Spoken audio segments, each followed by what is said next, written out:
mean, it comes up in conversations now. It's probably like a trending term now, trauma bonding. But trauma bonding is a strong emotional attachment between an abuser and the victim. Okay. So it sounds like it's like could be a little similar to Stockholm syndrome. It is. Yes, some people look at it as Stockholm syndrome. It's similar to that. Okay. It's just that Stockholm syndrome was kind of more so debunked like a while ago, so people don't really refer to that as much anymore. Okay. But it's like basically a cycle of violence. Okay. That's what trauma bonding is. It's really a cycle of violence. And so what causes trauma? Like, what do you feel like causes the trauma bonding? I think what causes the trauma bonding is a lot of times when you can meet somebody and you guys go to share your experiences and the things that happen and occur to you in life, and then that will make you say, oh my God, he or she, they get me. You know, that they understand. You guys know what I'm talking about? It's like they get me, they understand it. When it's like, do they get you or are they understanding your pain? Are they talking to you or are they talking to your pain? Or are they talking to your trauma? You know what I mean? Right. And a lot of times we bond and we can become connected to people, whereas it was like, you know, you should have stayed away because that was trauma. That wasn't love, that was trauma. And that's how you guys got in tune with each other. You guys tell us, what is trauma bonding to you? What do you feel as though it may be? And have you ever experienced it? Yeah, and trauma bonding, it could be. I think it can be similar to that. I know when I would hear at first when I started hearing trauma bonding, I was thinking like, oh, it's two hurt people that come together. Okay. But really, what causes trauma bonding is like a past history of abuse or exposure to it that can make a person more likely to get involved and form like trauma bonds. So, for instance, people who experience some form of neglect or abuse from childhood, basically.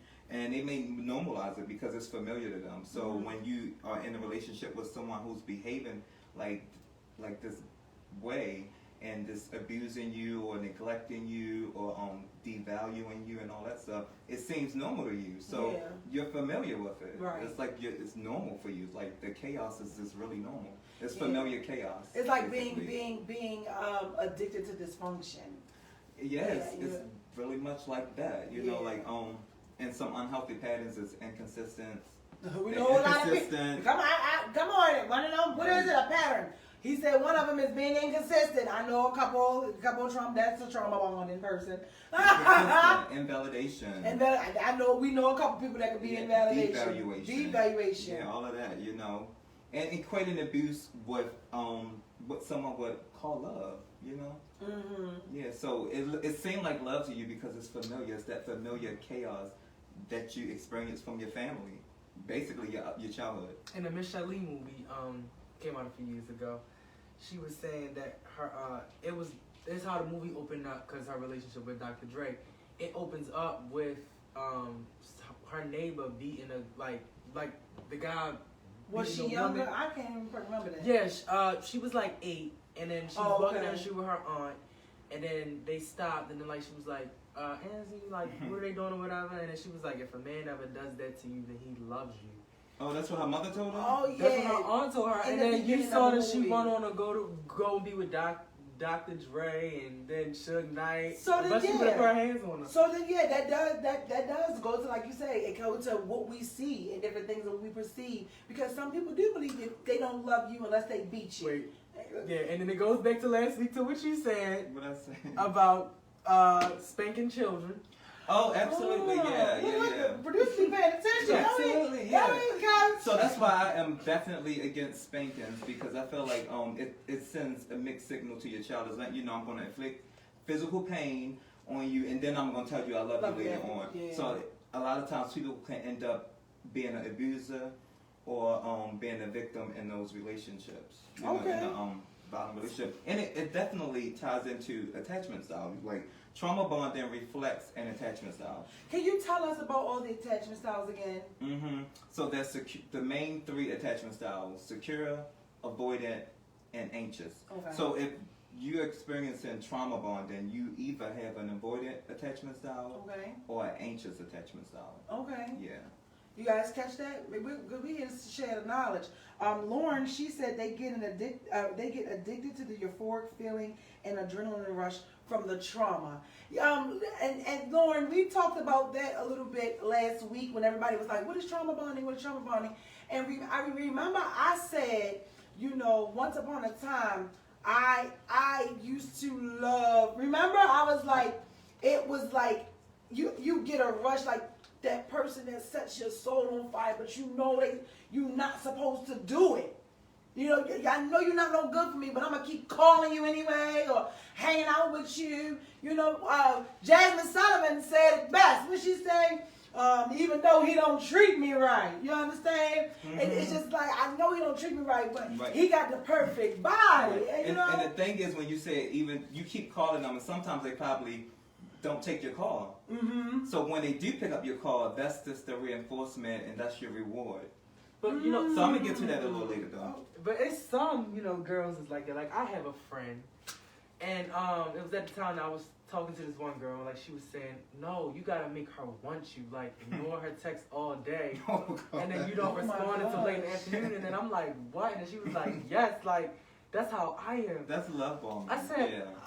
So love bombing and trauma bombing is kind of similar. Yeah, you give people a reward. It's breadcrumbing basically. You give them enough so they won't starve to keep them around. And that's good because you guys, I'm just excited because we get to learn that we're grown dealing with this, but to hear that this is going on in the teenage world, you know, from the producer that.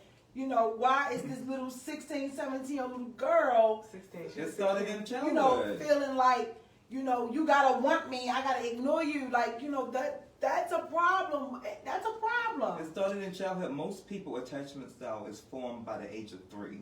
Okay. So when it's not good to really ignore a baby cry. Okay. Even if they might just want to be held, it's good to make sure you attend to your child's needs. Okay. Because that's when their attachment style is forming. Okay. They need that caregiver there to be there to meet their needs when they need them and not leave them crying too long. But you know how I'm always talking about chemistry can get you in trouble. Woo! And it also make you feel good. Right.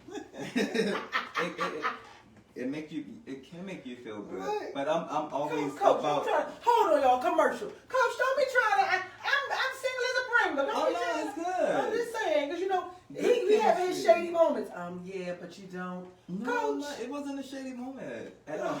Go ahead, Coach. What I was going to say is that how I always talk about how you should wait to have sex. I'm an advocate for no sex before exclusivity, and I always let people know that, especially with women, when you have sex too soon, you can get attached because of the high levels of oxytocin. Oxytocin, yes. When you're a woman and you have sex, you emit high levels of oxytocin, which is the bonding chemical. So you can get attached to the wrong person too soon. Okay. So the thing called chemistry is really familiar. Okay. Again, that familiar chaos. Reminds us of that relationship that we may have had with our parents or our caregiver, and we mistake that dysfunction for love. Yeah, I guess you can. And it also goes into the experience that you've experienced from different relationships. Because you know what I like to say, you guys. Y'all know my favorite saying here. Life is like one big classroom, and everybody comes along to teach you a lesson. and sometimes you just gotta hope that you woke enough to pay attention to it, because it's like we're all characters playing a role to just come on and be better and treat each other right. You know what I mean? And a lot of times the things that we do see keep us in these situations. And I see the next part is children. And I feel like a lot of people use children as a reason to sometimes stay in these trauma bonding relationships. Come on, Coach. Well, that could be a possible reason that some people say, but I was going to touch on children and trauma bonded relationships learn one thing very well. Okay. And that's to justify their partner's behavior, keep secrets, and they ain't Candi Coated. Blame themselves and protect their abuser. So again, it goes back to when children, they're protecting their mom or parents, they're justifying, oh, she does this or he does this because of this. I made them act that way. So they blame themselves, so they carry that into their adult relationships. And then when the abuser is abusing them, they're like, oh, well, he didn't mean to do it, Yeah. or I walked into the punch or something like that. I walked into the kitchen cabinet. Right. How you walk into this kitchen cabinet? Absolutely. It makes no sense. It makes no sense. And I think sometimes if you are in she said that's a touchy subject. What is? What's a touchy subject? Lauren, tell us. I often think that could be it too, because it's like you also should have some people around you that can help you, to push you, to be there for you, to get you out of a chaotic, abusive, trauma bonding experience relationship. I think that people should be supportive and support you and be there, but usually it takes you to be ready. Candi Coated Secrets once said people will cheer you on to be in something that you don't want to be in. Something like that. Yeah, that's inspiration. So I always say people will root for you to stay in a situation that they know that they know isn't producing anything good for you. But they might not be rooting for you because You they know what I'm know it's saying? not. They might be rooting for you because they have a dysfunctional way or a cycle of abuse Absolutely. within themselves. Yeah, or you can have your friends who are in niggas and they just like, well, girl, that is, he's still a good man. I hate when people say stuff like this person, or she's a good woman, or he's a good man. If I gotta tell you that I'm crying at night, you know what I'm saying? He ain't coming home, or she not coming home, or she's cheating, or he's cheating,